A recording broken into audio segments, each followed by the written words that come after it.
You only need 20% of the people to really transform something in society. If you can convince only 20% of the people, the 80% will adapt over time. So you don't need to convince everyone.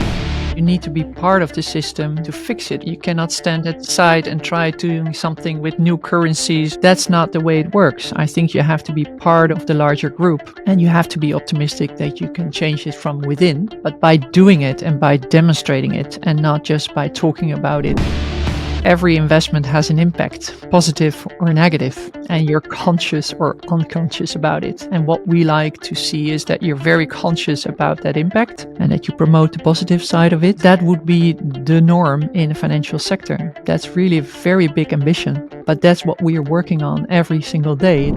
We talk so much about data and data quality in this sector. I think you need to have a theory of change or an investment thesis. You have a vision as an investor. And of course, you need the data to underpin it and you need the evidence, but you can go even without data.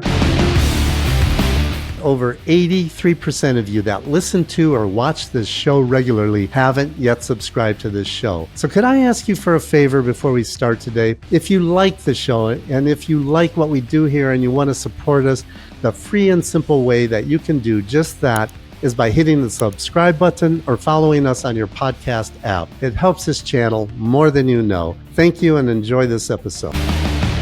Hadewych, it's great to finally connect. I've been looking forward to this conversation for a while now. And thanks for the invitation. I feel honored. I always start these conversations trying to understand who you really are beneath all the titles and your achievements. You grew up in the Netherlands. Tell me about your upbringing. What was home like? Who were the people that shaped you? And what values were instilled in you early on that you still carry with you to this very day? I was born in the Netherlands, as you said, but I should say in the north of the Netherlands. And the people from the Netherlands know there's a difference between the north and the south. I'm from a Protestant family, as they say, from a Calvinistic background. I was the last one being born in my family. I have two older brothers, and with my parents, we moved in the Netherlands, as they say, to the west. I ended up in a little village called Wassenaar, which is quite known because it's one of the more richer neighborhoods around The Hague, with a lot of expat families and a bit of a posh village, if you like. My family was not like that.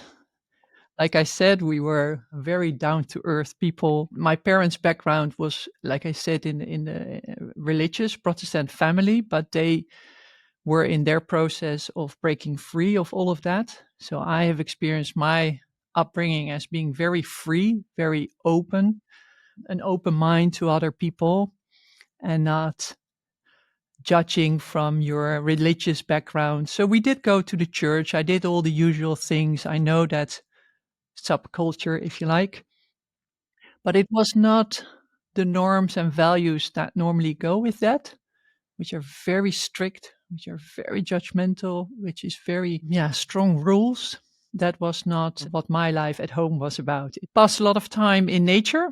I think that's also when I look back, we had a little holiday home where we spent the days in nature, and really appreciating that, just doing our walks and playing outside, I think, as a child.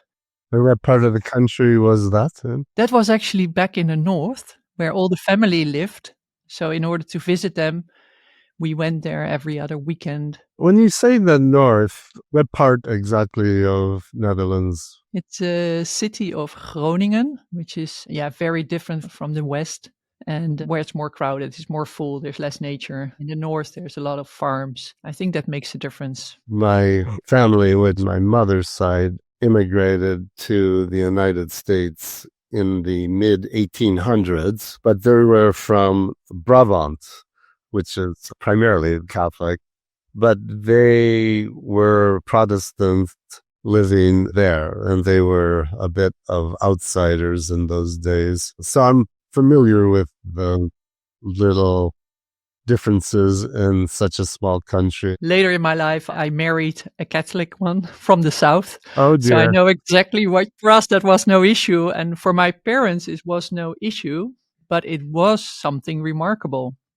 even in my at that age. So the first 10 years were very like childhood should be. There was this event of my parents getting a divorce, which was quite a big drama in the family, very unexpected, not something one would do. It was not the norm. It's not like nowadays it's happening quite often. Yeah, that was a big shock in my nice youth. Yeah, and being with older brothers, they had quite a different life than I had. They were a bit older. So they moved house while I was still staying. So there's a difference of 5 to 7 years. And then I came. So yeah, very good memories of my upbringing. But that part had a big impact also on me personally. You become a little bit more mature or independent at that age than one should be. So you in 1990 entered Erasmus University in Rotterdam, and you studied business administration there. Now, if my research is correct, that ended up being a commitment of something like 7 years of study. Why did you choose Erasmus University, and why study business administration, and why 7 years? Because that's a bit longer than normal. Actually, before I lived 1 year abroad, so at the age of 18, I decided to move to Paris all by myself. For me, it made completely sense. But now I have a daughter of the same age, and I'm like, how on earth did I think of going out, moving to Paris and live there for a year, finding a job and being completely independent and learning French? And nowadays we would say it's a gap year, but that didn't exist. And I took the time actually in Paris to decide what to do next, apart from enjoying that time there and learning the language and doing an awful lot of new experience, or having an awful lot of new experiences. And I did it in a quite analytical way. I took a big book with all the universities in the Netherlands, and I had a background in what they call a beta background, so with physics and with chemistry. So basically I could do anything. And I was sort of typically with such a background where you go to Delft in Netherlands, to more of the technical universities. In those days, girls were really promoted to choose a technical way of life or studies. But I don't know, it didn't really turn me on. It didn't really interest me. So I took the book and I ended up with business administration. And my parents looked at me, why in business? But I think what really attracted me was this, it's very multidisciplinary studies, right? It's a bit of everything. I think it had to do that I would end up working in organizations and having more to do with the human side of things rather than purely the technical side of things. And I really enjoyed it. It was a wonderful time. And the 6 years, well, typically you were allowed to do it in 6 years. So I did everything that I could do in a sort of extracurricular way. So going on the Erasmus program, like every European student in those days. So I went again to a French-speaking country, French university, this time in Belgium. I did 2 internships instead of 1. I did some work at the student association, as they say. So having really a good time and enjoying it as much as possible before the more serious part of life would begin. Explain what the Erasmus program is for people who don't know it. Yeah. Erasmus is the exchange program of European universities that was set up in this spirit of Europe. If you exchange and learn to know other cultures, other places in Europe, we would be keen to prevent war as long as possible because we have a better understanding and a better sense of what's happening in Europe. Yeah, you would go for a 6-month studying abroad. That sounds like that can come in handy in current times. Well, exactly. It didn't help that much. It should have been a global program, I guess, and not only European. After you finished your studies, you dove into consulting at a company named VODW Marketing, and you stayed there almost 11 years, which is like dog years in the consulting world. Most people burn out much sooner. What is VODW Marketing, and what kept you engaged for so many years? Yeah, it's boutique consultancy firm working on more of the commercial, the market strategy side of business. So working If the big strategies were set by the larger consultants, we would come in and make it implementable. What is it actually that you should do to target new market segments for your business, how to do that in a good way and actually executing it. So the combination of being very strategic and at the same time very hands-on doing it rather than only writing reports was really the signature of this consultancy firm. The abbreviation is simply the name of the 4 founders of the company. And today they are in one of the big 4 companies. They sit in EY, but still exist. And what kept me so long, I think that signature of doing very strategic work, it's really a steep learning curve in these companies. It's what you say. It's really long working hours. You learn a lot. You're in the best years of your life, of your working life, where you have so much energy and so much hours in a day. I really loved it. I had very good partners in the firm that taught me a lot. And being exposed to all these boards of companies at a very young age, I think that really helps to develop both knowledge-wise and skills-wise. Was there a particular focus that you had? Yeah, a lot on market strategy and positioning of the firm. So it could be financial institutions. I worked a lot for a Dutch media group, one would say, a newspaper and radio station, them joining forces. What is the target market they should look after? How to do that, how to position themselves. So both analytical and creative work. There reached this pivotal moment in 2008. The great financial crisis hits, and that is exactly when you joined Triodos Bank as their group director of marketing. Talk to me about that decision. Why leave the safety of consulting for a bank of all things during the biggest financial crisis of our lifetime when the entire financial system was collapsing? What did you see that made you think, this is exactly where I need to be? I wish I could tell you a great story, but the honest answer is I met my husband at the firm. So we were already working for a few years together and we both loved it. And we're both in these firms. You make it to partner. That's the typical career step. And we decided we wouldn't do that, both of us, not staying forever in one company. So I decided to leave. With pain in my heart, I wanted to stay. The firm and I, we broke up, and my husband and I, we got married. So at the end, it was the good decision. And in the time we got our second child, so I had a bit of time to think. And then this opportunity at Triodos Bank popped up, and we were not that aware of a financial crisis that really hit when I started, but in the months before, it was not so clear. So it was less of a conscious decision. Once I arrived in April 2008, it really hit. The reason for joining was really the sustainability profile of the company. I worked for so many larger corporations, and it's great to work there, but you don't have that much influence. And being at a smaller firm, I had seen myself, it's easier to have some influence to steer things in a direction. And that's what I liked. And the profile of the company was outstanding and is outstanding. I tend to say I only learned later on that it was really very fitting for me. There was a clear match in what Triodos Bank had to offer, and who I am and what I had to offer. That insight only came later. That previous 11 years consulting, did you find a pull towards sustainability, this sort of mission that ultimately leads to responsible investment, or was this more serendipity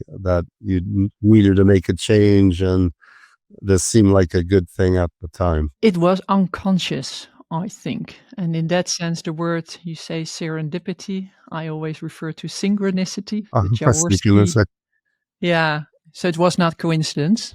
Being in marketing and being in strategy consulting, of course, I had my values. I knew what kind of assignments I liked better, what type of companies I liked better. I liked better the smaller companies. I liked better the companies where they had a clear vision and strong leadership, and less of the larger corporates. And never saw myself so much as a typical sustainability person, a tree-hugging person. Here we say in Dutch, with the gray woolen socks. I have these examples being in conversations with my fellow colleagues, And I remember very well this moment in time where there was this, in the years 2000, you had this innovation of the month. So really the business that really was doing great. And it was the marketing innovation of a product at that time that was called out of home market. So basically what you buy when you drive, etc. And this was a pot of very thick plastic filled with kind of apple juice. The margin was huge. So this was the big marketing success. And the only thing I could think, there's an apple, you only have to take it from the apple tree and you can eat it. What's the point? What's the added value of putting it in a factory, making all this waste, all the plastic, transport it in very small pots just to make money? And having those conversations, I realized I was sort of the only person thinking like that. I really felt, having done business administration, having a big belief that business can change things, that I was the only one thinking like that. So that notion of sustainability and being more of a green person, really came out later when joining Triodos Bank, and it made so much sense in what we were financing and what we're not financing. Basically what destroys the world or what makes the world look better. So it was inside me, it was very unconscious, I guess. You joined Triodos Bank initially.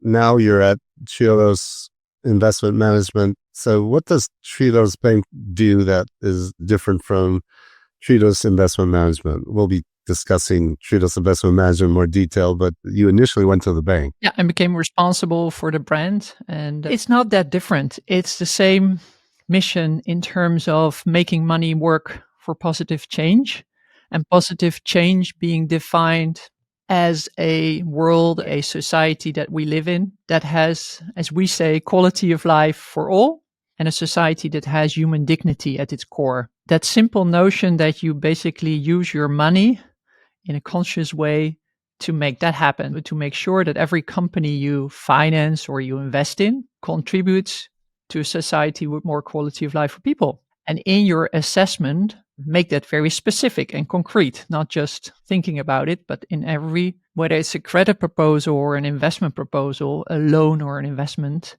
that doesn't make a difference. So in that sense, on a mission level, Triodos Bank and Triodos Investment Management are very similar in how they define what they want to finance, yes or no. Same holding company for both of them? Yeah. So investment management is 100% owned by the bank.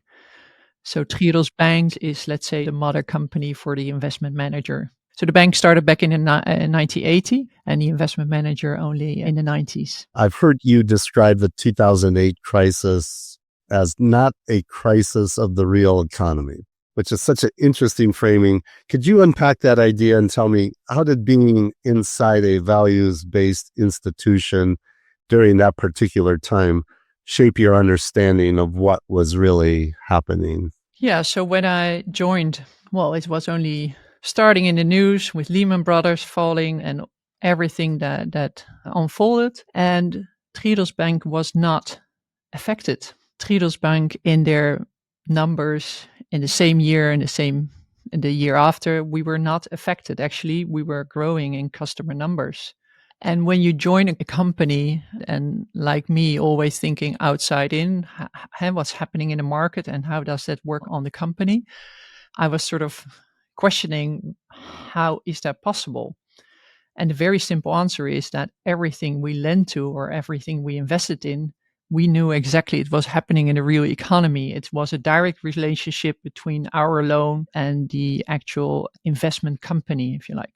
It was the real economy. And that, whether that was a microfinance loan in one of the emerging countries or a loan to a farmer here in the Netherlands, that was not affected by any subprime crisis, by any exchange crisis. It was just that loan between us and the lender.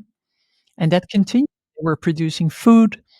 They were just active in the sectors that were still needed. The financial crisis really happened in the financial sector where, as we said by the time, where they make money with money, not where they make money in a real economy, because you are being paid for a risk. And that real economy was not seriously affected. These entrepreneurs, they continued their business. Our loans, our investment portfolios continued as usual. And for me, just joining, that was an immense insight. Having been with financial sector for many years as a consultant, Triodos Bank made different decisions. And this was also one of the conversations I had by the time. I reported into it's the former CEO. And in all these structured products that went down by the time, why we were not invested in those. And it was not that these companies offering these very attractive products, structured products, always high return, low risk. And they had said no to those offerings. And we had this conversation, why that? And basically the answer was because we didn't really understand. We couldn't really find the risk in it and how it was related. The risk was really hidden in many layers. And there was not a direct relationship between our funding or our financing and the underlying investment company. But for me, also that notion that a CEO and his CFO can admit to one another that they don't really understand the product and decided not to do it. I knew from the many boards I had been in, that's not the usual language in a boardroom. I admit that I don't really understand, and hence I take the decision not to participate. So it was also a demonstration of the culture, of the values underlying, and taking this connection to the real economy where finance is really needed and can have a huge power to transform, to take that very seriously. Yeah, it must have been an amazing moment when all around you, the financial world, the tide is going up, lots of people with no bathing suits on, and the bank you just joined is quite strong. And that's because of the underlying structure of the business. It wasn't built on financial engineering. I learned a lot, let's say, intellectually. You see the real case of not only having a mission that is safely stated somewhere in your annual report, but here they actually lived the mission. And they were not surprised. I was surprised. And then in 2013, you moved to become the commercial director at Triodos Investment Management, which is the asset management sector under the bank. What triggered that change? And level with you, what was the hardest part of that role that no one saw from the outside? So the trigger was partly doing something new, already being involved in investment management from my role at the group. So looking at their market strategy, how they could grow, and was very happy to change in role. And typically an asset manager is a little bit more dynamic than a bank, I would say. I was more exposed to the clients than in my role at the bank, which I loved. I loved that heartbeat of the market and clients always being impatient. And I had a very nice assignment in setting up the distribution of our investment funds. So typically our investment funds were distributed by Triodos Bank in the time.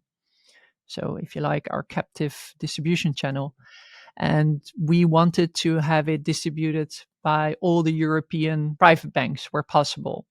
So I set up the whole distribution network and making us fit for distribution by whether a bank would sit in the Nordics or in Switzerland, where you are based, or in Spain, for example. What was really hard is that Europe seems like being one continent, but when it comes to fund distribution, it's not. Every country has its own rules, its own details, its own way of working. What I believe would be very efficient and easy to set up took us some years to build. Yeah, in a very dynamic, growing environment, I actually really loved it. Hence, I'm still here. Fast forward to February 22, yet again, another pivotal time globally. You step into the managing director role on the management board at Triodos Investment Management. So walk me through that transition and what's different about sitting in that seat versus your previous roles. A new opportunity, and I was ready to do it. So also at sort of crossroads, will I stay or will I move on? And I made a very deliberate choice to step in the management board. When you are with a company and you want to influence and steer the direction, that's the place to be. I really wanted that. And what was nice about it, I took the role, I'm responsible for all the investments. So I had been more on the commercial side, working with the investors, as we say, and now moved to the other side, if you like, more on the investments, which was quite a new role for me, less in my comfort zone. So a huge learning opportunity, which I embraced. And I was used to do things that I really knew well.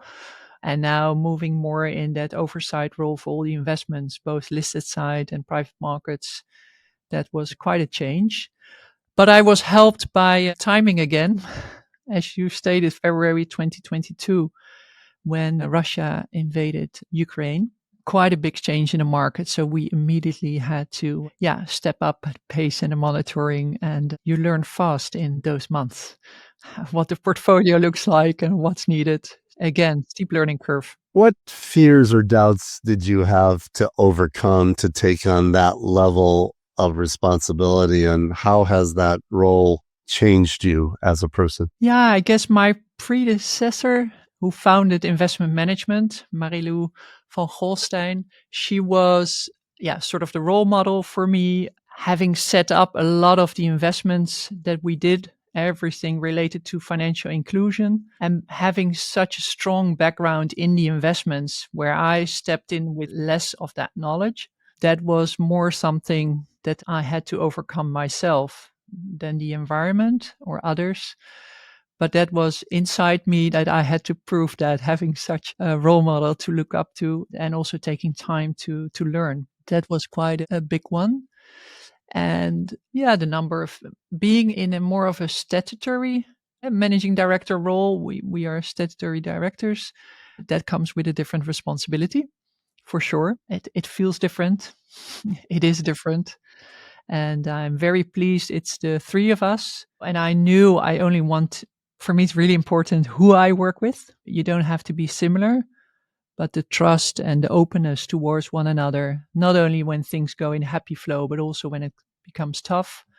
And I've been very fortunate with my colleagues, which is of huge importance to me. So for people listening who might not be familiar with Triodos Investment Management, give us the 10,000 meter view. Where is it based? How big is the team? What asset classes are you investing in? Who are your clients? So we're based in the Netherlands. We are doing investments in over 50 countries, but all our people are based here in the Netherlands. Is that Rotterdam? It's in Driebergen. Well, It's that next one to I don't know. Utrecht. No, Okay, Utrecht. we're lucky that there are a few other large asset owners are based here in the region. We manage 6 billion in assets under management with a crew of 200 people. We're direct investors. We do both listed markets and private markets. And we have, in a crew of 200 people, over 20 nationalities working here. So although we do investments like in financial inclusion, in the energy transition, food and agriculture, we have all the teams being based here in the Netherlands. And we see, of course, every single investment or investee company. So we travel a lot to do due diligence and build relationships in the countries where we're active. So a pure play impact investor, like I said, 6 billion. Is it big? Is it small? As an asset manager, we're definitely not big. As a pure play in Europe, we say Article 9 only provider of investment solutions. That's all we do. So all our investments are part of an Article 9 proposition. That's quite unique, and combining the listed and the private market investments that we do. It's been a pure play impact investment manager since day one. Is that right? Yeah. So in that sense, it's similar to Triodos Bank, who started in 1980. The first investments were done in the 90s. The firm was built in 1999. And typically when we got involved in a certain theme, like the energy transition, it was always a response to what was happening in the world outside us. So typical example, the first the energy loan that we did was in 1986, right after the crisis with Chernobyl, the nuclear disaster that happened, really trying to, launch that energy transition and started to do the first investment. And the same with food and agriculture, our first loans to organic farming, same with financial inclusion when that came up as a solution for inequality, and we got involved. So those are still the themes that we are active in as direct investors. And we are an asset manager. We invest that 6 billion on behalf of our European investors. And typically, who are they? Our clients are mostly the private banks in Europe who distribute our investment funds. And next to that, the more institutional investors themselves, the pension funds, the insurers. So in our investment funds, we can also have retail private clients who are the actual participant in the investment fund. So we don't distribute directly to them, always via the banks, but we cover the whole spectrum.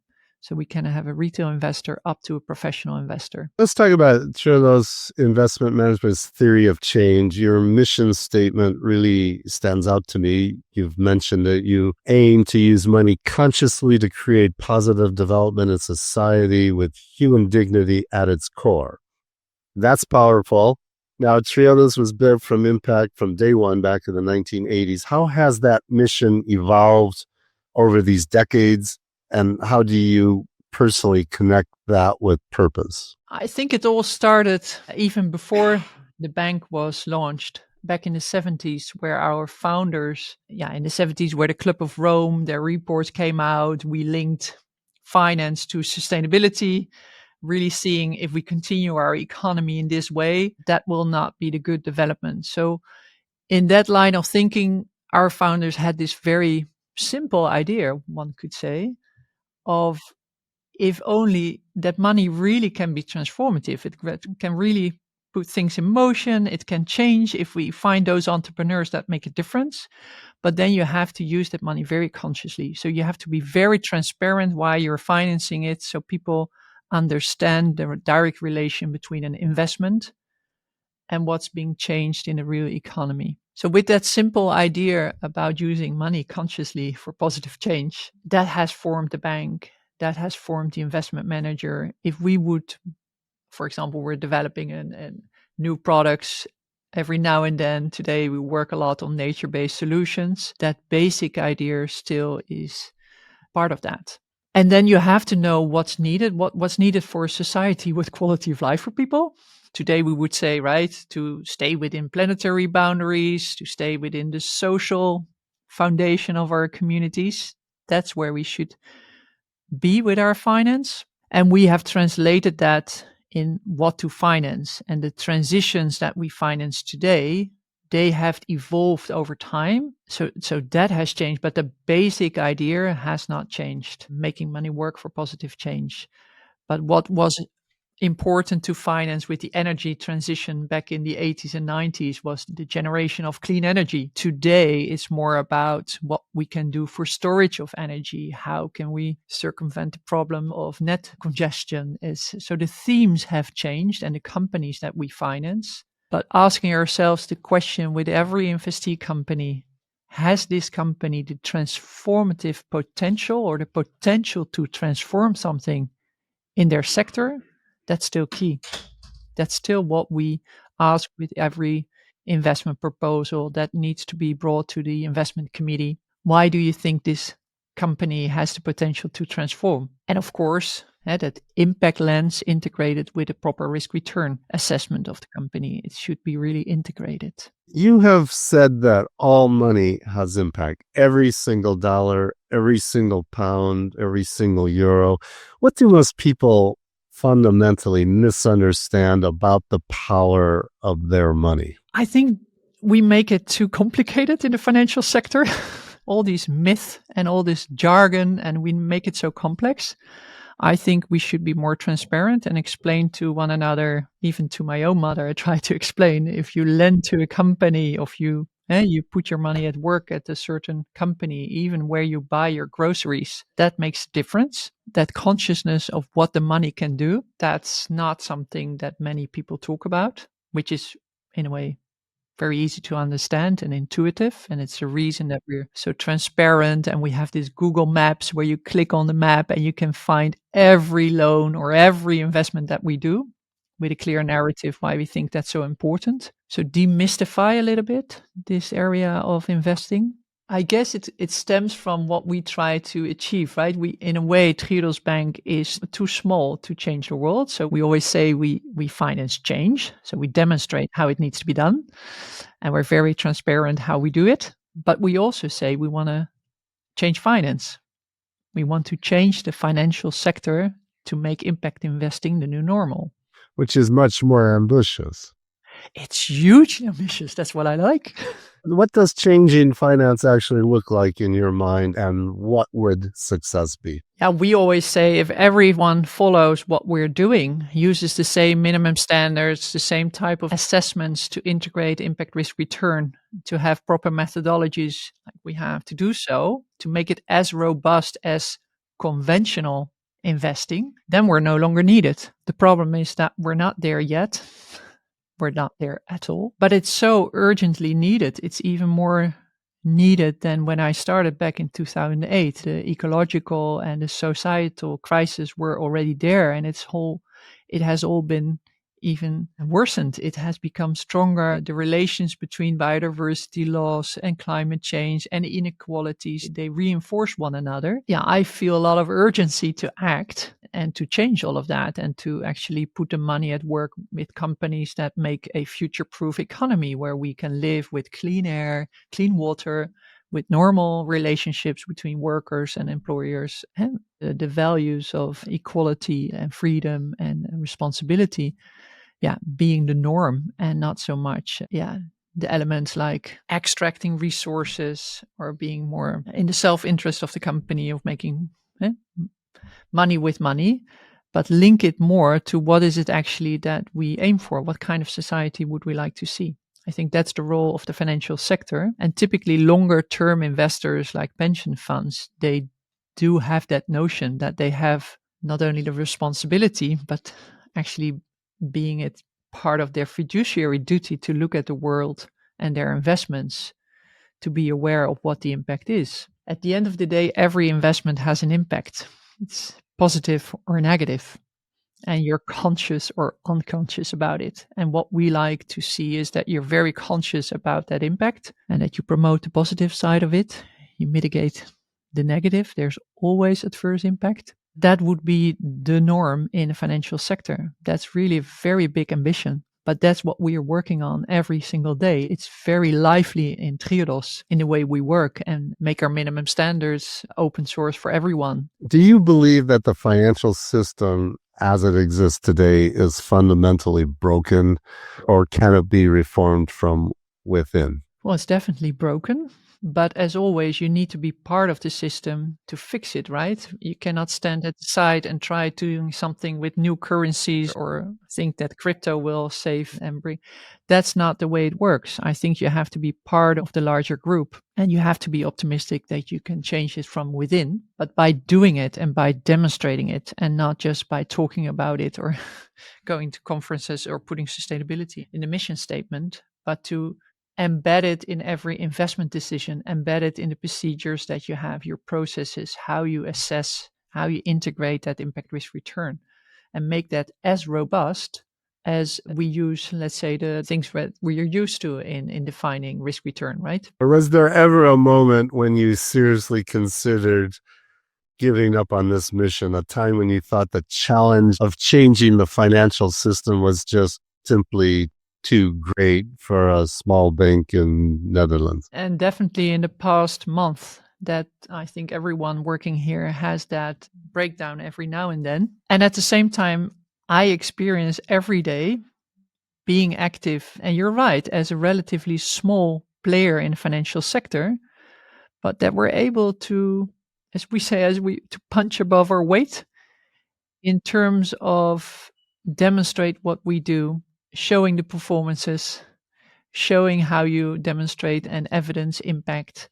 And by doing it, and we are also engaging with the professional investor community to make it the new norm. And in the Netherlands, I think we're a bit more advanced as we were with ESG and sustainable investing, definitely more than in other countries where we're active, and definitely on the other side of the ocean where it's even very difficult to discuss whether you should invest in fossil fuels or should divest, which is a bit more common here to be open about. So yes, it's hard sometimes to stay a believer, but I think as an entrepreneur, the good thing is by being a commercial bank, having your clients supporting you, doing it already for over 30 years, having the proof and the evidence, and the figures, let them speak for themselves, makes us very decisive in doing what we need to do. Well, let's talk about the figures. Hadewych, let's talk about your investment framework at Triodos. You've organized everything around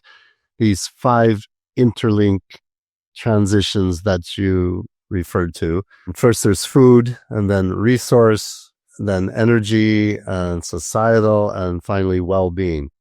So I'm curious, how did you arrive at these specific 5 transitions, and was it an evolving process or more of an epiphany moment? Very much an evolving process. It all stems from what's captured in our articles of association about this society with quality of life for all, with that human dignity at its core. That's still the starting point. And if you want that society, we have this strong belief that you need to change the way that you use money. So how we produce, how we invest, how we live. And being conscious that's really requiring a more systemic change, if you like, a more deeper change in society. So not only changing the symptoms, but requiring more the beliefs in society and economic thinking. So like examples where we have an economy that's very much linked to extraction, we believe it should be more about regenerative assets, right? If you look at extraction of resources or how we use our soils in agriculture, that it should be more regenerative. But the same for the notions of, what is efficient? We have a very efficient economy. I think COVID learned us that there's more quality of life if we make it a little bit more resilient and robust and have our systems more adaptive or able to change quickly. The same for, do you have a system for only maximizing profit? Or are you really looking at value creation? Do you have a society that's very competitive, very divisive and exclusive? Or can it be more in a cohesive way, in a more just way in how we organize ourselves? So these are more the conceptual thinking behind coming to the 5 transitions.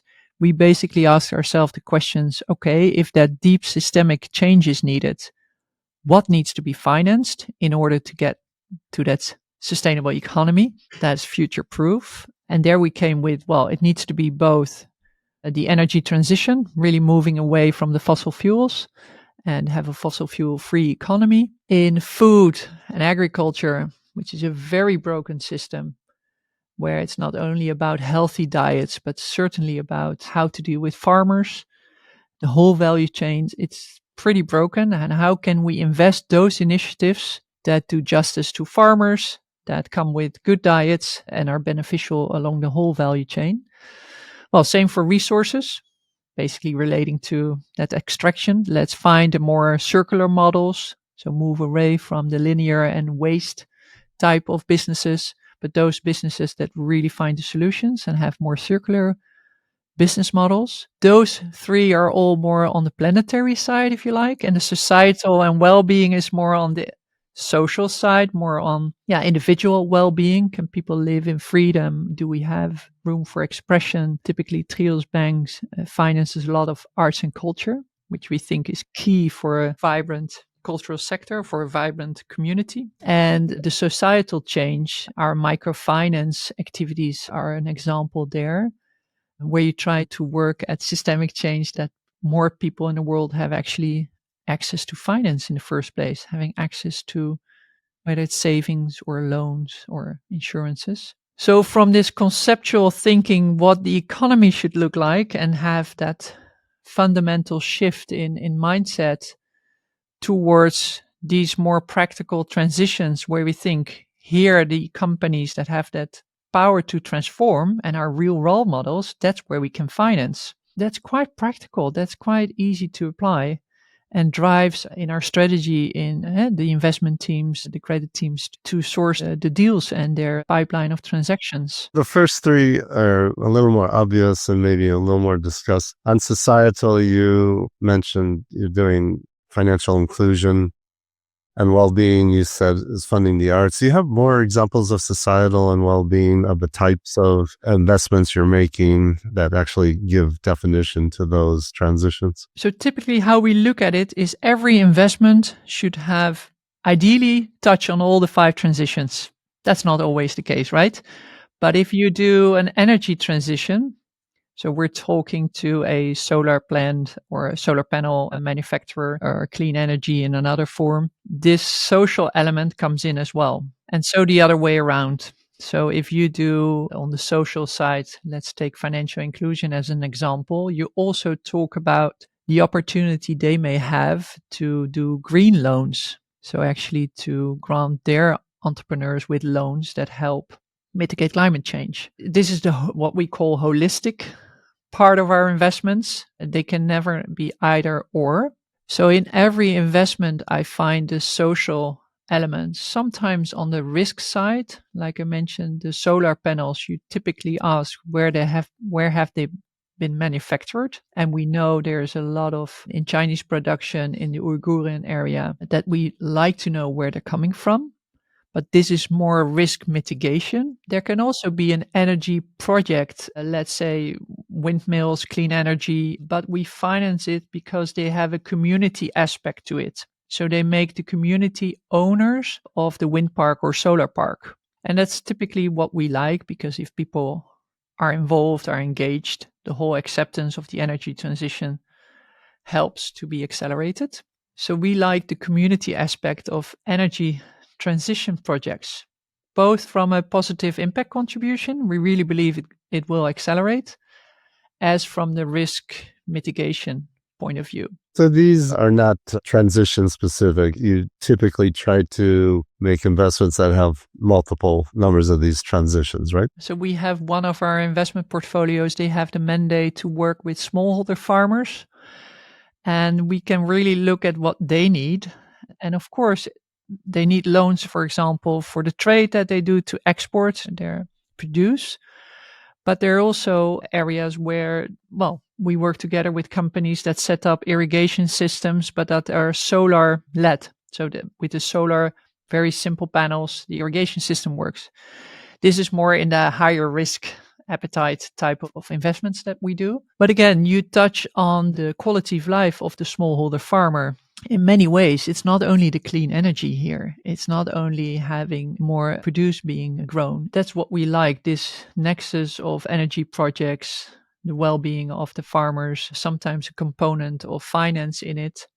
So for us, that makes perfect sense. And like I said, the examples where you think, can this entrepreneur be a role model? Do they have this potential to transform how we look at farmers, how we look at financing these sectors? And then we're very happy if everything is assessed well, right? I want to emphasize that at the end, we're also commercial investors and we invest on behalf of our clients. So the risk return part of the story should be as integrated as the impact part of the story. How does your AUM allocation of capital differ across these different 5 transitions, roughly? Roughly, yeah. That's because part of the 6 billion, let's say there's 2 billion in private market investments, and there's 4 million in the listed equities and bonds. And typically on the listed side, they touch more SDGs, more transition themes, because these companies have huge portfolios. Yeah, of the financial inclusion is somewhat less than 1 billion.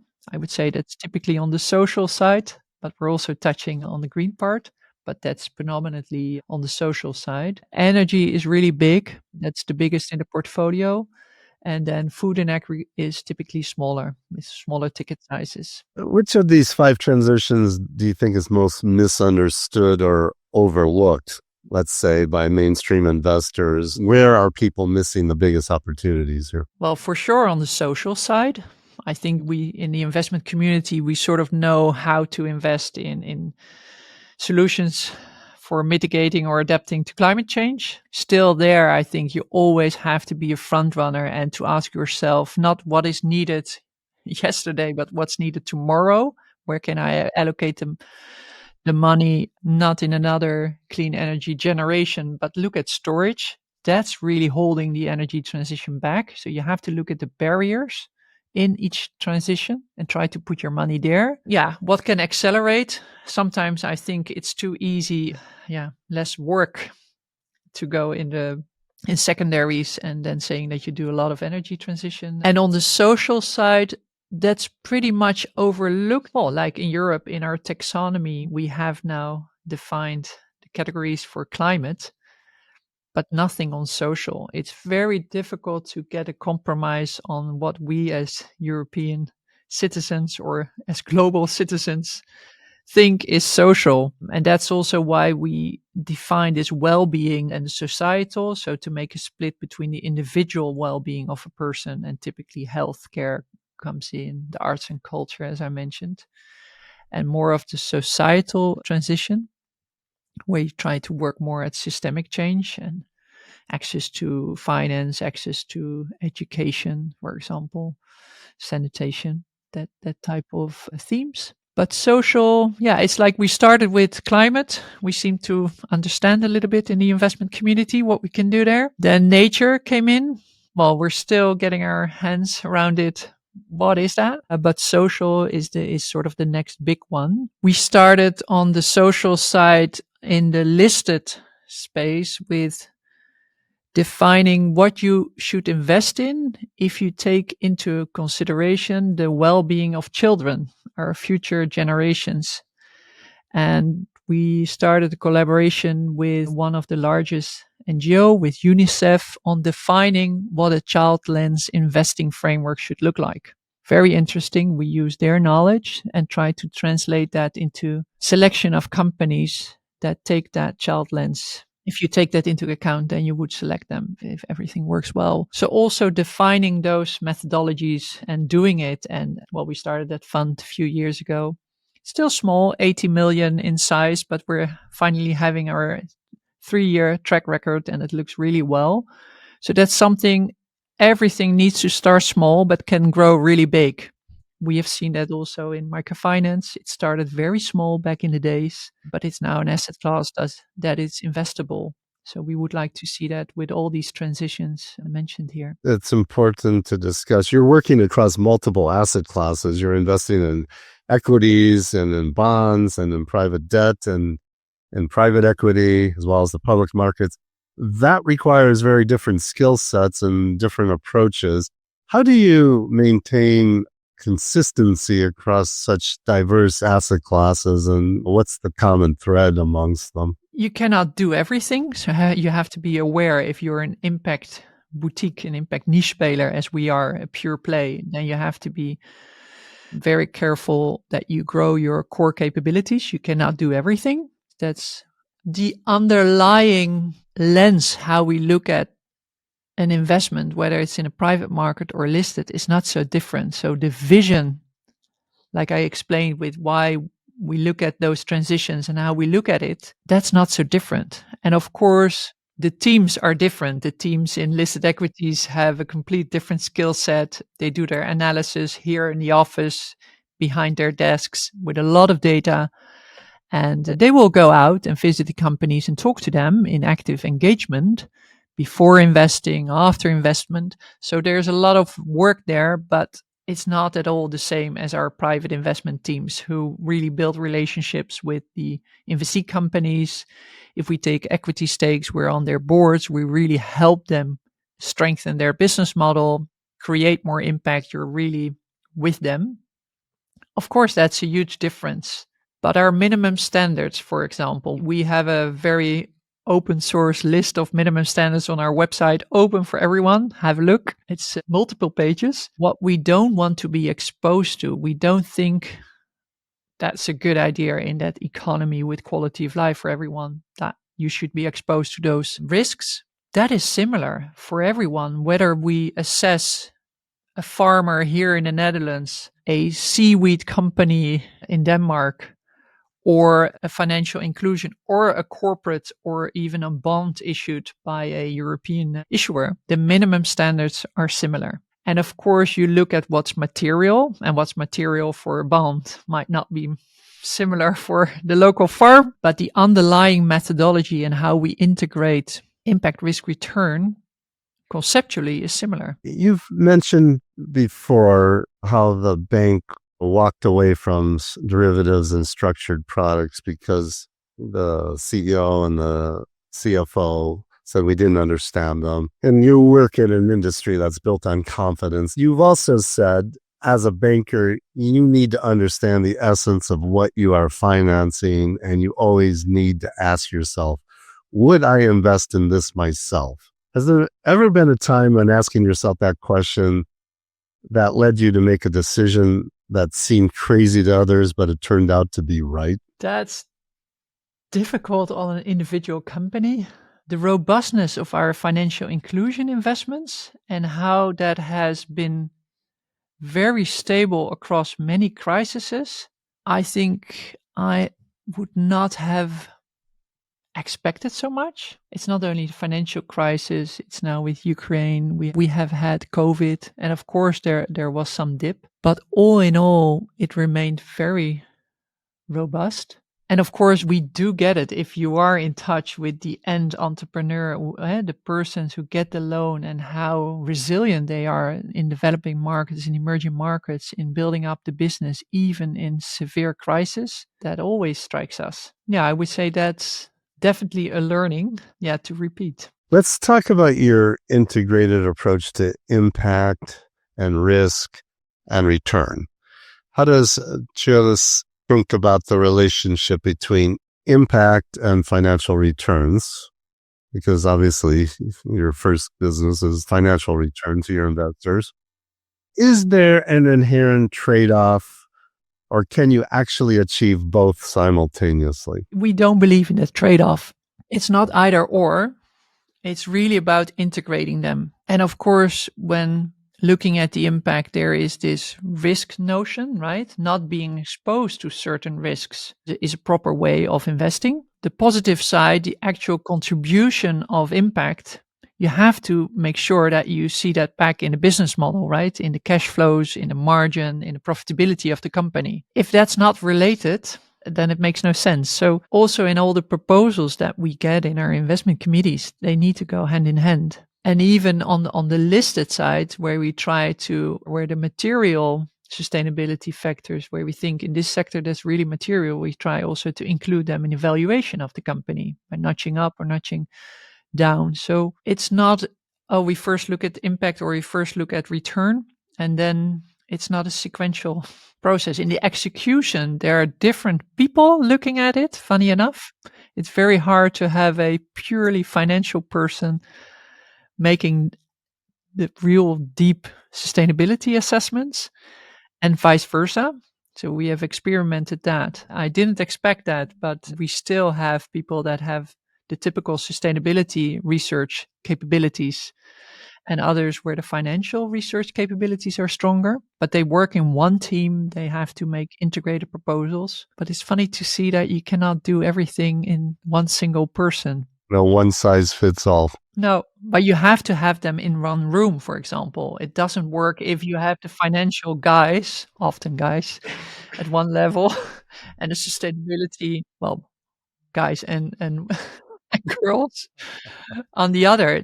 It needs to go hand in hand. And that's also a learning process. I understand that each of your funds has its own theory of change, specific objectives and indicators and targets.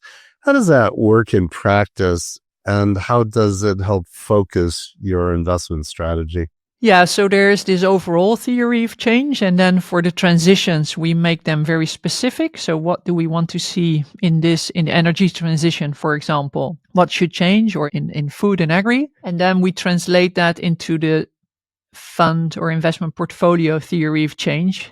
So we can be very transparent and clear to our investors. What is it we will be investing in and for what reason? So we want to be very explicit there. But of course, we cannot have a theory of change in one direction for one food fund and in the other. So they reinforce one another. They're not that different. Otherwise, it would not be manageable. Well, how does it work? You define the theory of change. You define your investment thesis. You know before you invest how the actual investment that's being proposed, how it fits on the impact, on the risk, on the return characteristics of your portfolio. So all three need to be visible in the investment proposal, and you have a proper discussion in weighing from a risk perspective. Do we want to do this it can be from a return perspective. Is it enough for the risk that we're having? From the impact perspective, do we really believe we can move the needle here? And is this a long-term intention, or is it a fancy impact idea, or is it really embedded in the business model of the company? So you need that qualitative judgment to make your decision. So a lot is data driven, particularly on the listed side. But at the end, you need that qualitative assessment in making your final decision, yes or no. And then the monitoring and everything that comes during having the investment. We're buy and hold. We're long-term investors, so we really want to be engaged with the company and want to be involved to see not only the impact but also the business model developing. So also during investment, you have a lot of work in doing that, and also in the exit, it's the same story. Of course, you want a good exit financially, but you also want a responsible exit. Particularly on the private side, that's key. Who will buy your shares in that company? Will they continue the mission of this company, the purpose that they have? Yeah, can you do a responsible exit? And that's always a balancing act between a good price and a responsible exit. On the risk management side, you have something called the minimum adverse impact assessment. What are you looking for with this, and what are the deal breakers that would make you walk away from an otherwise promising investment? We have the minimum standards defined for that. It can be products and services that we don't want any exposure to. Well, very actual at the moment or topical is the defense industry. What is an arm? We have zero tolerance for arms and weaponry in our investment portfolios. But of course, many products can be used in war, but are not tailor-made for war. So do you invest in that? Well, teams have to do very thorough assessments to live up to the zero tolerance threshold. But it's also about GMO. It's about nuclear, fossil fuels, obviously, no exposure to. So we're quite strict. Our portfolios are very strict. High conviction portfolios, if you like. So we know what we own, and that's not possible on the listed side with thousands of names. You cannot guarantee that. If you think you can do impact investing in listed equities, which is a debate in itself, we think it's doable, but on a very strict conditions. And one is that you have very concentrated portfolios with not that many names, so you really know what you own and you know what are the material risks in there. So there's a lot that we exclude, Scott, where we think that doesn't add to society, that doesn't add to what a future economy should look like. So maybe that Northern Netherlands upbringing, that strictness is actually coming into play here, huh? I guess so. And it sounds very strict, but it's like Catholics. They want a good quality of life in the end, right? Where everyone is being seen and has equal opportunities. And we take that really serious. And the funny thing is that sometimes I'm surprised that our minimum standards and that strictness, which helps in being very explicit and vocal and explain. So we can have a very nuanced view, but we're very explicit what we would do and what we won't do. That's really being appreciated by our fellow peers in the community, in the investment community, whether it's pension funds on our stance on defense. There's a big debate going on in Europe here, where to draw the line. And it's too easy to say, oh, we're pacifists, we don't want to invest, right? It has to be more concrete and more specific. Who should do the funding? And we typically say it should be governments. When it's really about weapons, it should be governments and not private sector. But in defense, there's so much that can be seen as defending yourself and defending democracy, and that some say it's even should be included in social taxonomy. Well, we say that should not happen. But there are things in whether it's in software, in drones, in transport, in every sector where it's really for use for our safety and safety of our police people or our military, for example. And we give then the more concrete reasons. Is it essential and tailor-made for war and for conflict? Then we say you should not be exposed. If it's not essential for war and it's not tailor-made for military use, then we think it can be part of the portfolio. And you need to do proper research on that. And if you don't have data, you have to go out and find them yourselves. You have to go the extra mile for it. Engagement is clearly important in your strategy. What does effective engagement actually look like? That you do it before investment, during investment, and when exiting. That you focus. In our case, we have our engagement topics where we feel those are really material in a certain sector. Of course, if we are looking at fashion, it will be labor rights.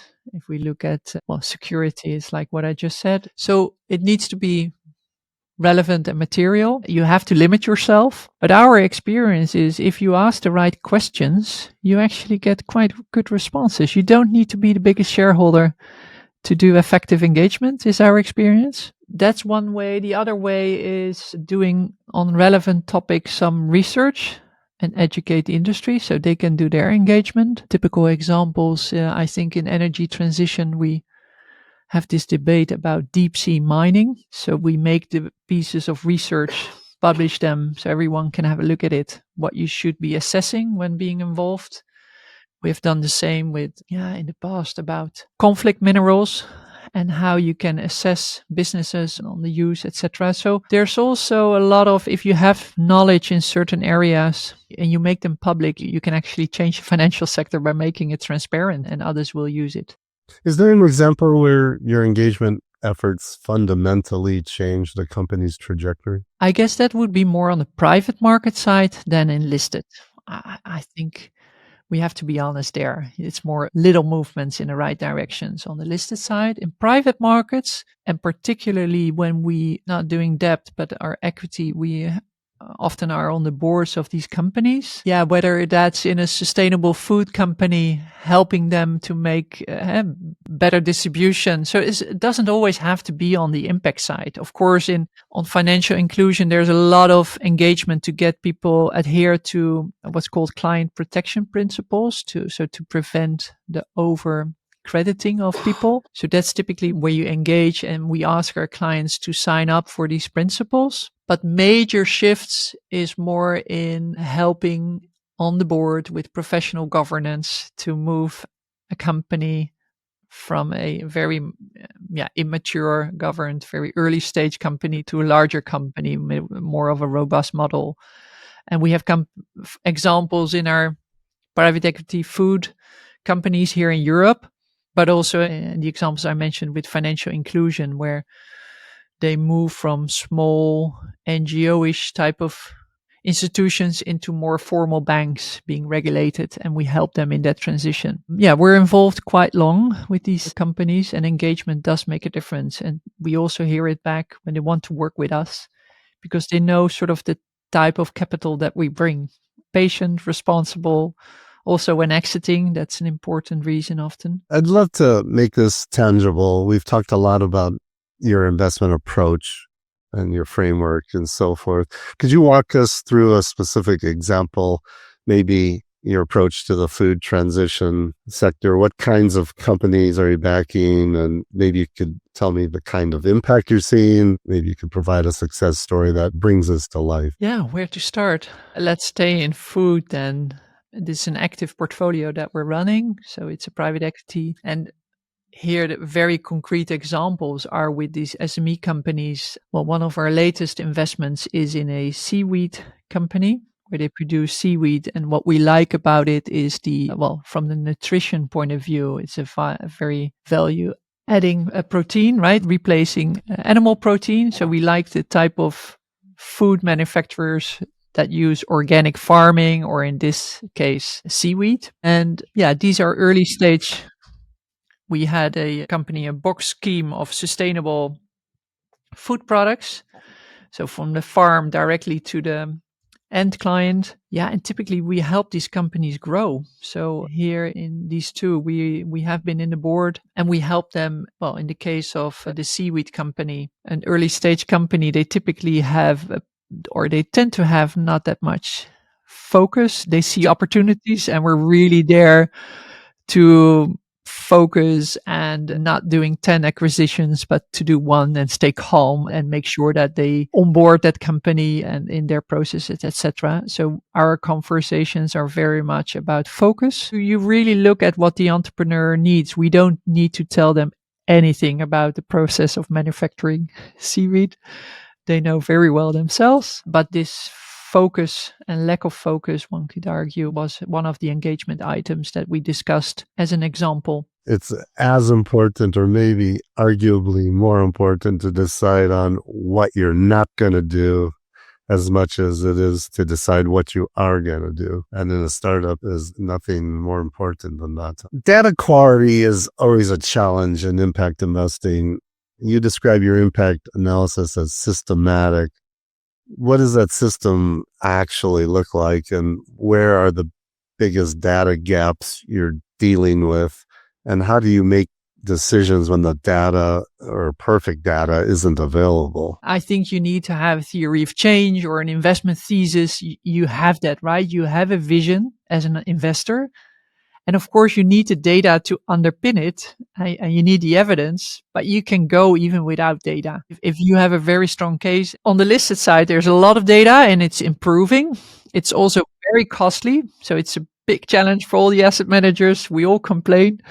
It's not good enough. It's too expensive. There, the challenges really are getting that data quality being improved. On the private market, I see more challenges. So we have always asked our investee companies already back in the 90s to provide us with impact figures. If we do energy transition investments, we want to know about CO2 reduction, about megawatt generated, very obvious things. In financial inclusion, we want to know how many women are involved, how much of the lending happens in rural areas. That's part of the theory of change, apart from all the financial figures that we want. So we have always asked it for impact figures, non-financial figures. But the data quality is not great, and it's improving. And now with the European regulation in Europe, things will improve. But us working in Central Asia, in all kind of conflict areas in Africa, Latin America, these small companies, and we start asking all these mandatory data points. Well, for those who are into the regulation, the PI data, the principal adverse indicators, adverse impact indicators about, gender division in their board. If I ask a very small farmer here, even in the Netherlands, that doesn't make sense, right? So there's a lot of overburdening of particularly small and mid-sized companies, and particularly in emerging countries, emerging markets. Yeah, that's an issue also internally, to make that accessible, to have it stored and captured all efficiently. That's a challenge for us. We're working on that, but it's not hindering any of our investments that we do. If taxonomy is defined, but we are a bit front running and we're doing the next wave of what's needed in energy transition, and we cannot put that in the taxonomy, we will still do it. That's probably a very entrepreneurial and pragmatic way of looking at it, but that's how we run our business. As long as we have this theory of change, intentionality, what we're trying to achieve with the investment, that needs to be very explicit, because that's what the investor and why they put their money at work with us. And we'll find the data. I'm optimistic. It's sometimes a burden, but we're getting there. I'm thinking back through our conversation, and I don't think we've discussed where you're investing. Even though you're sitting in the Netherlands, you're not just investing in the Netherlands, you're investing in a lot of developing countries. Could you maybe just make a snapshot of how you would describe where your investments are? So like I said, we are in listed equities and bonds, and we're in private markets, both debt and equity. Of course, listed is global by definition, but on the private markets, we're active in over 50 countries. With the themes of energy transition, food, and financial inclusion, we work in both Europe, but also Latin America, Africa, Asia, and Central Asia, Eastern Europe, called ECA region. And our teams, like they sit with us here in the Netherlands, but we have people who have been raised in those areas and have those nationalities work in that region. So it's mostly financial inclusion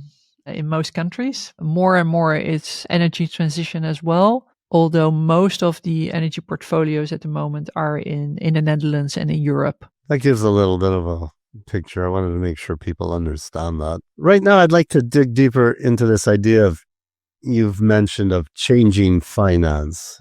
And you mentioned that earlier in our talk today. Beyond your direct investment, what other approaches are you using to transform the financial system itself? You already noticed that we might be a small player, but we have huge ambition. So we behave like that for a reason, right? We really want to change. So we believe in the demonstration effect. So everything we do, we try to be very transparent and vocal why we're doing what we're doing. So the demonstration of our portfolios and who we are invested in, yes or no, and for what reasons, it helps for others to look at. Of course, there's the advocacy part of it. We're involved in Europe, definitely the regulation and what should the regulation for sustainable investing look like. That's more under the radar, where we work in all kind of working groups and help defining what needs to be defined as sustainable and definitely should not be included in a taxonomy, for example. In the end, we're participants in all kind of networks, right? We, of course, familiar with the GIN, the Global Impact Investing Network, when it started back in 2008, I think, when impact investing was coined as a term. Building those networks and being very active in the boards of those networks. My predecessor was here in the Netherlands. I'm in the board in something called NAB, the Netherlands Advisory Board on Impact Investing, and really putting our personal energy behind these initiatives. Whether that's the definition for biodiversity, carbon accounting for the financial industry, these different initiatives where we think, well, if we actively put our energy behind it, we can immediately make it global. We're not just a Dutch financial institution, but we have also set up what's called the Global Alliance for Banking on Values. The abbreviation is the GABV. It's a network of like-minded financial institutions around the world, and typically not the larger banks, but the smaller institutions, but are very values driven and have the same sense of working the real economy in their areas of the world. So if we invent something like carbon accounting principles for financial institutions, we immediately spread it in that network. I think it's not always seen, but that's where we try to put our effort in all kind of, and same for standards, and same of if we set a target on biodiversity, as we did last year, to put 500 million euros at work in nature-based solutions in the coming years. Yeah, setting that very clear targets, hopefully we help others to do the same and to do even more. So that's our way of demonstrating what we're doing, trying to influence others to follow suit. The topic of blended finance keeps coming up in my interviews, and Triodos also operates in this space. Could you explain what blended finance means to you, and what is the potential you see in taking this approach and incorporating that? Yeah, so blended finance, typically a blend of finance, a blend of funding, different type of capital that we put together in an investment product. We only use blended finance when needed. I prefer to not use it because it's more complicated. So as we work with what we call commercial investors on commercial terms, they want proper returns, professionally managed risk, good impact, but they don't want to sacrifice returns. That's the type of investors that we service. For some more nascent and new themes, that's not always possible. And often in those early days, we use blended finance to build something, to make an asset class investable. We're trying that as we speak for a nature-based solutions vehicle, investments in emerging markets that will invest in forestry and nature conservation, organic farming, where we know that the returns and the risk will not meet our usual investors, commercial investors, not yet. So there we start as a blended product, and we ask a few cornerstone investors more from the development finance institute, for example, or family offices to step in more of a catalytic tranche, where the returns are more concessional the risk appetite can be slightly higher and we can build that asset class. That's how it went with financial inclusion, actually.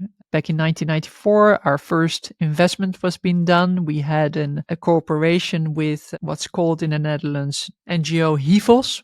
We just celebrated 30 years of collaboration, where they funded this fund together with us as a bank to make investments in Africa and Asia, particularly focused at what are the needs of smallholder farmers and to improve their livelihoods. And that would not have been possible without this funding. You need that patient capital at a bit more concessional returns. That's the EVOS Triodos funds. Here you can just explain how exactly does that work. Well, that started 30 years ago, and HEVOS and Triodos Bank were participating there and doing the funding for this investment fund. And we started investing. Well, like I said, if you work for commercial investors and particularly pension funds, and everything needs to fit, you cannot mix asset classes. You cannot do debt and equity in one portfolio.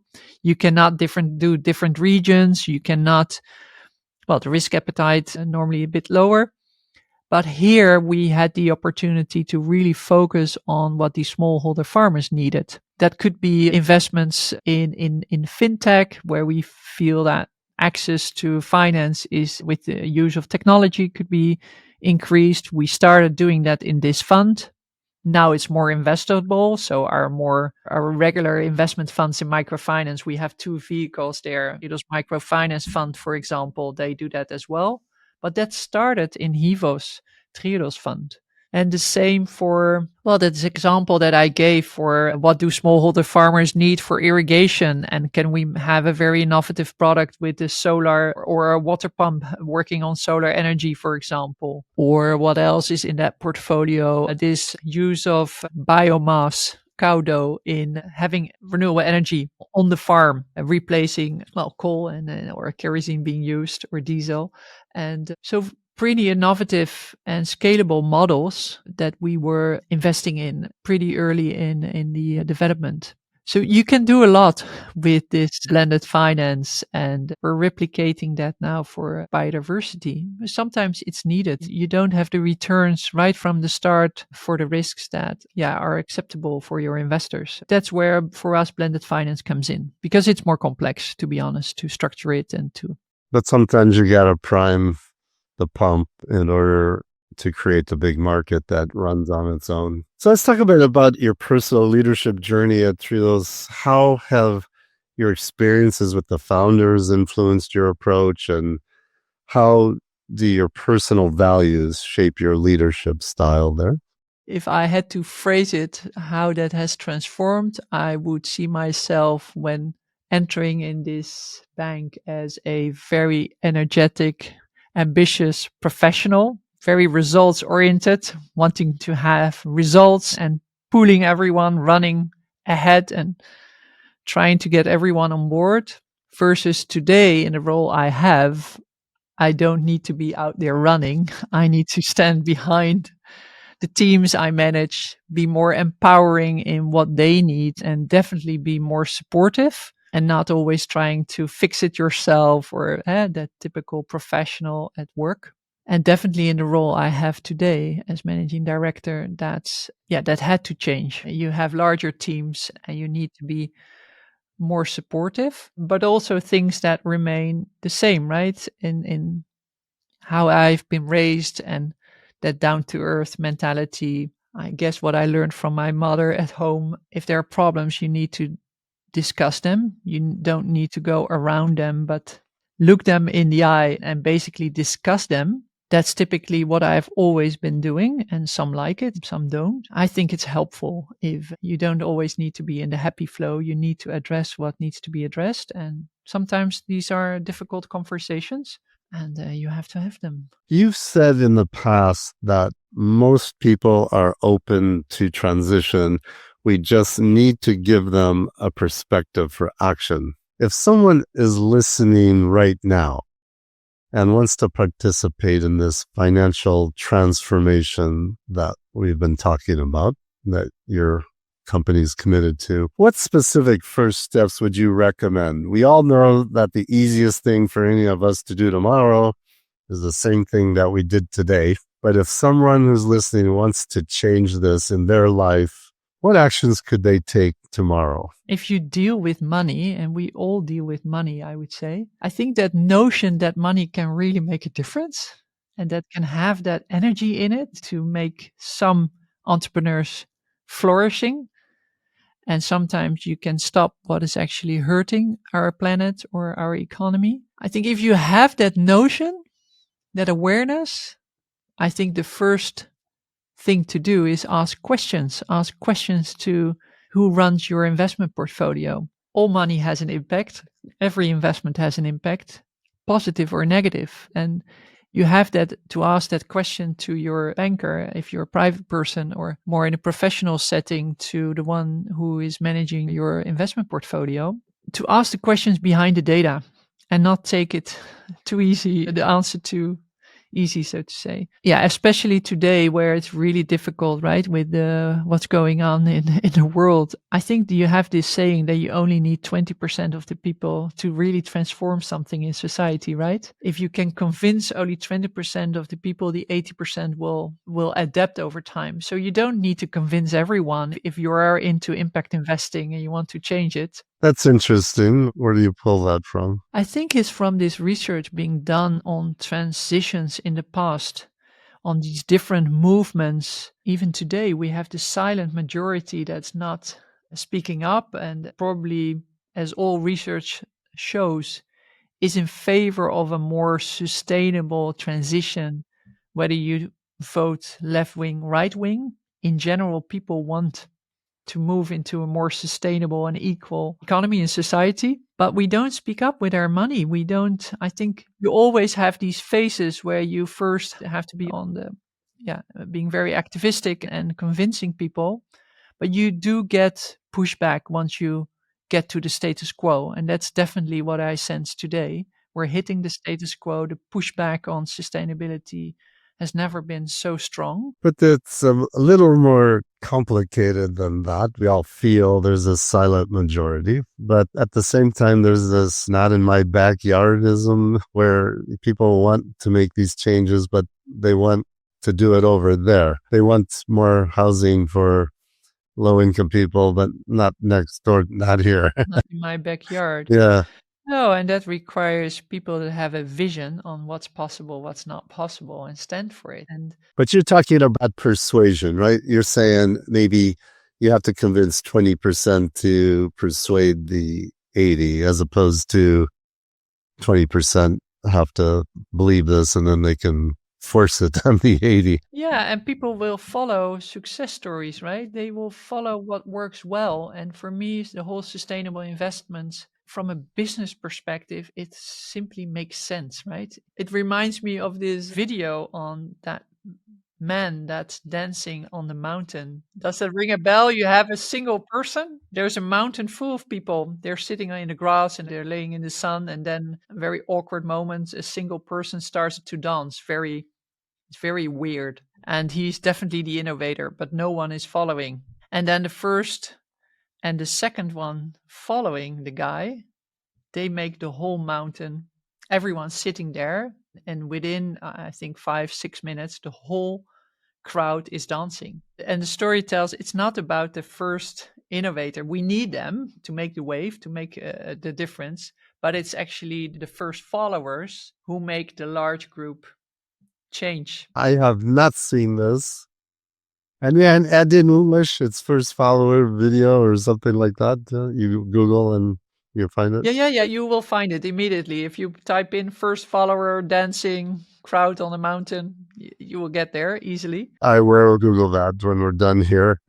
That's a good example. Right? But it's this notion that sometimes you think you have to have the most innovative idea, the most compelling story. And what it tells me, this little funny film, is it's actually the first followers who made, that's the 20% that persuades the 80. You've dedicated your career to using money as a force for good. If you could go back and speak to your younger self when you were just starting out, what would you warn her about the reality of trying to change a system as powerful as the global financial system? I guess this idea of that as a single person, as a single community, you can create transformation. I think that notion that actually businesses also can make a difference. You don't have to wait for governments. I think in business, working in business, strongly believe that entrepreneurs can make a difference. At the same time, you have to be patient and there will be a lot of pushback. If you really believe it's a vision, you're really convinced yourself. For me, there's no other way. I could not do something else at the moment. I guess in our age, I'm 53 now, and we are the generation that are at the positions where we can change. And by actually doing it and not talking about it too much, it's better doing it and demonstrating it. And from there, get others convinced.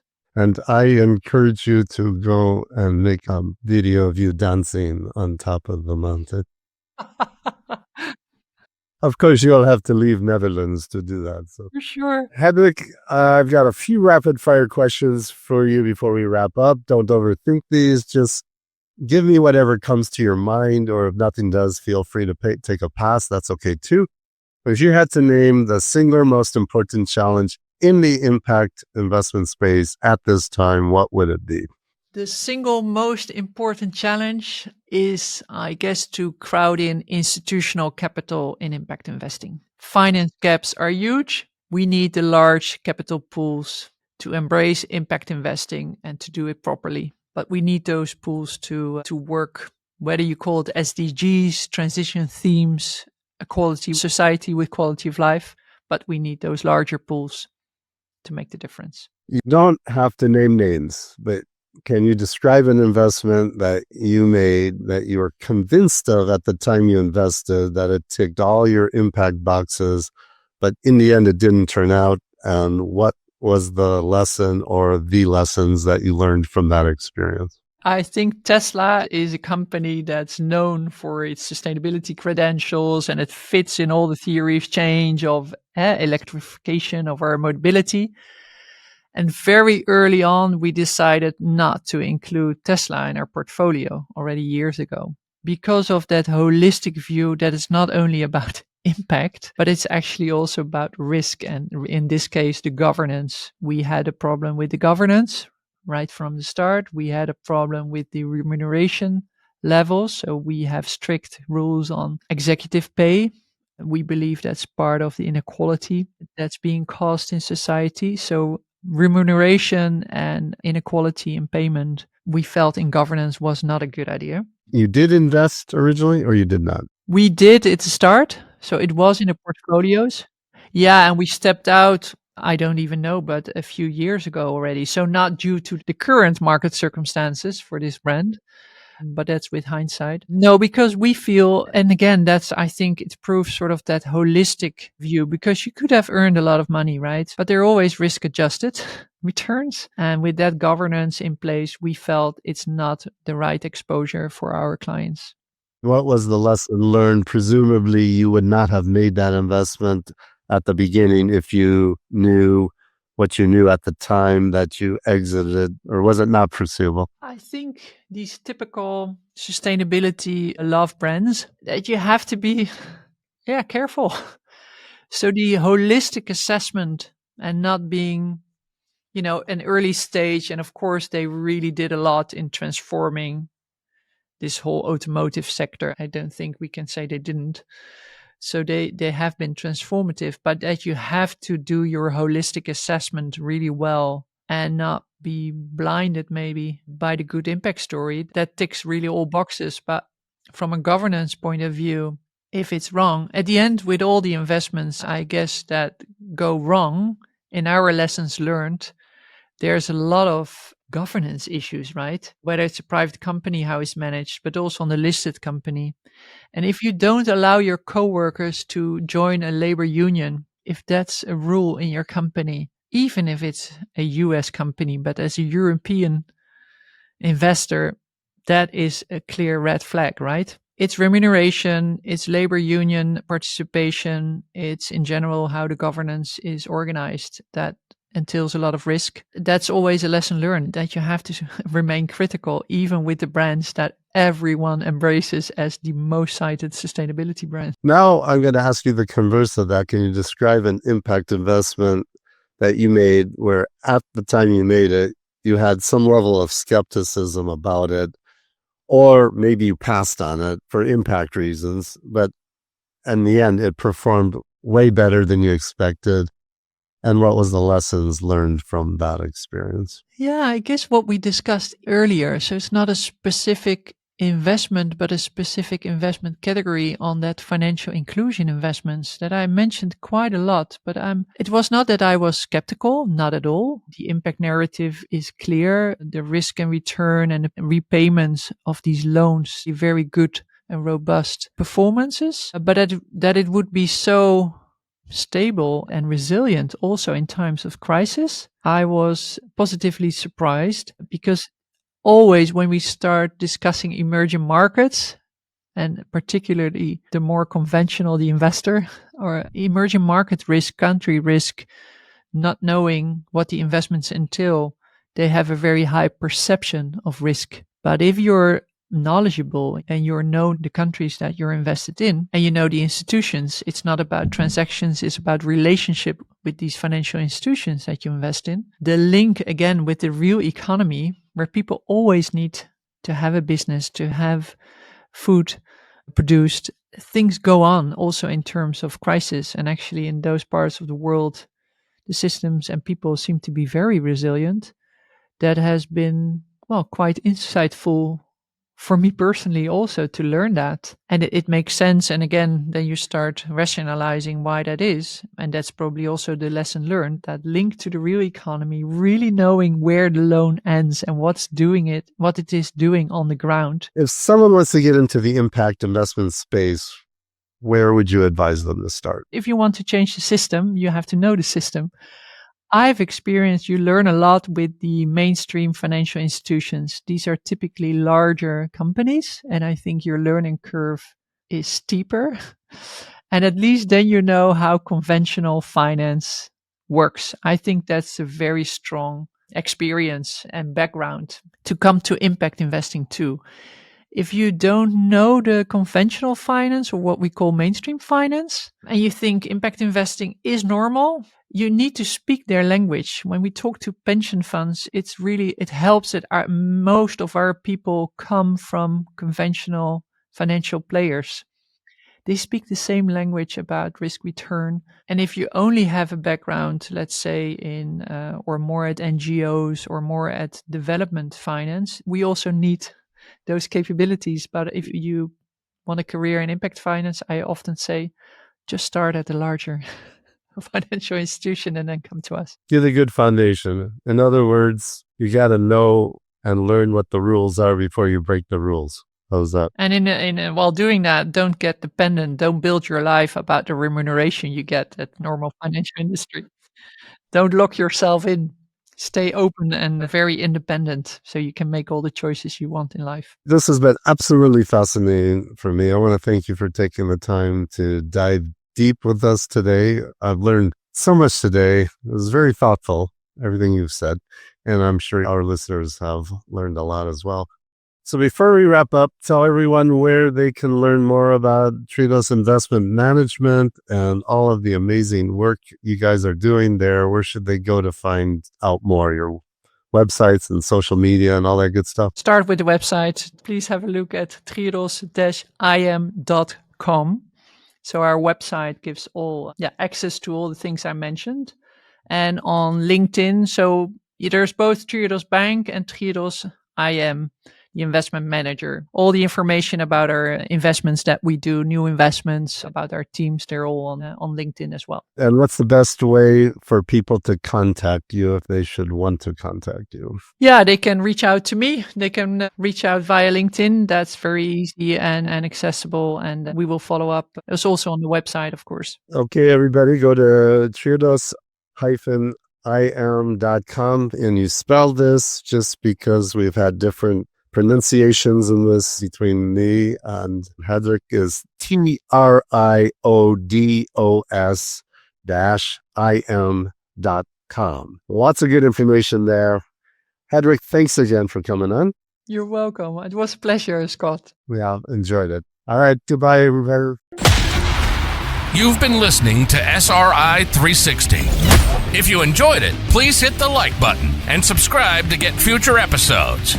You can find an archive of all previous podcast interviews and more articles and information on SRI, ESG, impact investing, sustainable investing, and socially responsible investing at our website, sri360.com. If you'd like to read more lessons learned from world-class SRI investors, get a copy of Scott Arnell's book, Sustainable and Responsible Investing 360. It's a must-read for anyone wanting to know more about investing for positive social, environmental, and ethical impact, all with market financial returns. These are the stories and tactics of those leading the way as sustainable and responsible investing goes mainstream. Sustainable and Responsible Investing 360 is now available in hardcover, ebook, and audiobook format wherever books are sold.